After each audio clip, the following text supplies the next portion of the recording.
inni manatti deessan kun miidhaan isaa garmalee guddaadha. Maalidha? Haati takka manatti yeroo inni ishii jalqabe mucayyoon haalitti dhufu beekamu sibiila qaba. Ishiin gimmiidhaan gaffee jettiin. Ishiin deessistuu gaffee jettiin.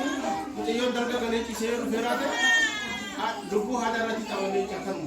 Lubbuu haadhaatiin taphachuu jechaan mucaan karaa malee dhufee manatti walaasha'u. Inquan mana ganda berarti itu hubungan saya kalau dapat dulu dari di sini, obesi ke asiti ada itu sih malah ke situ. Karena namun ni mana ti wanda itu mau ya kan lupa ada udah sisa kita. Nagar kan kumano macam kita.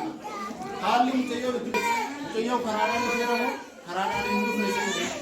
Di sini mau kan uang betul Jeffrey Tigni yoo dhaabbachuu dhabee walan zafazafamee isa maaliif akkas ta'a osoo hin ta'in nuyi kan barbaannu lubbuu haadhaa dhabuun immoo mana tokko keessa haadha dhabuun jechuun ilmaan qabdurraa dhaloota egeree ishiitii yookaan immoo haadha tokko mana keessaa dhabuun haadhi haadhuma hundaati silaa isa beekamu kana ni jecha. Kanaaf wanni namatti dhagahamu gatii nama kaffalsiisaa gara mana yaalaa wal qabnee haa deemnu waan asitti hin taane nuhu gara kamseeti kan erginu sababii jecha waan ta'eef.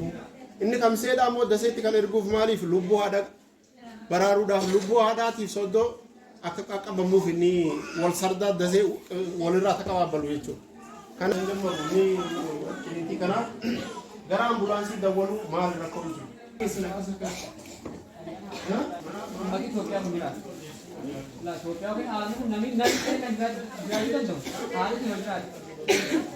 Haalli jiraachuu waan qabaatu. Yang ini payah hal ini tidak ingin kan ini.